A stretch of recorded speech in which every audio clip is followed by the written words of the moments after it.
దీని పేరు వచ్చేసి సార్ ఫ్లవర్ నేమ్? సో ఇది మీ అంత అందంగా ఉందో లేదు మీకు అంత అందంగా ఉందో కానీ సో ఈ ఫ్లవర్ అయితే నీకు గిఫ్ట్ సో ఇస్తాను. మస్తు ఉంది ఇది, అమ్మాయి ఇస్తే ఖుషి అయ్యేవాడు చాలా బాగా. కాబట్టి మా దగ్గరికి వచ్చినప్పుడు ఇస్తున్నాం. ఇవి వీటిలలోనే ఇంకా డిఫరెంట్ అవన్నీ ఆ ఫ్లవర్స్ ఉంటాయి. ఇది హెల్కొని గోల్డ్ స్టార్, అది దీనిలో రెడ్గా కలర్ ఒకటి ఉంటుంది. దీనిలో మళ్ళీ ఎల్లో కూడా చూపిస్తాను అక్కడ. ఓకే, ఇవన్నీ ఉంటాయి. దీనిలో స్టాండింగ్ కూడా ఉంటాయి, హ్యాంగింగ్ హెల్కొనేసి ఉంటాయి. ఓకే, అవన్నీ కూడా. సో ఇది మొత్తం తమలపాకు మాత్రం మొత్తం పారింది సార్ చాలా బాగా. ఇవన్నీ టెంపరేచర్ ఎక్కువగా ఉంటే బతకవు.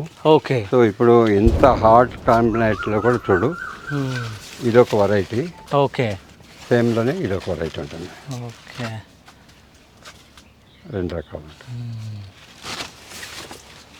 ఇదంతా మిరియాలు. సో ఇక్కడ మీరు చూస్తే మిరియాలు ఇక్కడ కనిపిస్తున్నాయి మీకు, ఒకసారి చూడండి. మిరియాలు ఇవి సో అవి వాటిని ఎండబెడితే బ్లాక్ కలర్ అయిపోతాయి. దాన్ని ఉడకబెట్టి ఎండబెడితే. ఓకే, సరే ఇదేం చెట్టు? ఇది ఇది ఇదేం చెట్టు? ఇది బాగుంది, చిన్నగా బాగుంది. దీని ఫ్రూట్స్ కూడా షుగర్ తక్కువ చేయడానికి. ఇది ఇక్కడ ఫ్రూట్ ఉంది, ఇది తినడానికి ఎంత బాగుంటుంది. తినొచ్చా?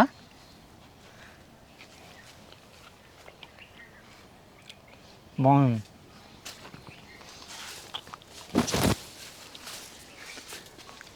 ఇవన్నీ నోని ఫ్రూటు. రమేష్ ఫ్లవర్స్ తెంపు వినట్లు. ఓకే, సరే ఇవి బ్రహ్మజముడు అదేదో అంటారు, అవ్వేనా ఇవి?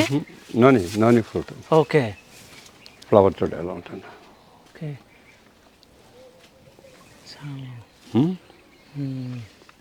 ఇది అటో ఆ ఇంట్లోకి వెళ్ళేదానికి దారి ఉంటుంది. ఓకే, ఇవన్నీ అనేక రకాల లోటస్ ఉంటాయి. లోటస్ ఇది ఇక్కడ ఏదైనా పార్టీకి ఇస్తాము. ఓకే, బర్త్డే దానికి ఇచ్చినప్పుడు. ఇదేమో మామూలుగా వాళ్ళకు డిన్నర్ లంచ్కి కానీ వాటికి ఇది ఇస్తాం షేడు. ఓకే, ఏదైనా చిన్న చిన్న ఫంక్షన్లు జరుగుతాయి కదా, ఆ ఫంక్షన్ వాళ్ళకి ఇస్తుంటాం. ఓకే, తెలంగాణ ప్రాంతంలో ఉప్పలమ్మని పుడుతుంది. అవునవును. ఇది ఉప్పలమ్మ టెంపుల్. మేము వచ్చిన తర్వాతనే ఇక్కడ ఉప్పలమ్మ అనే దేవత తెలిసింది. ఓకే, దాన్ని కన్స్ట్రక్షన్ చేస్తూ. ఓకే, ఇది బెల్లం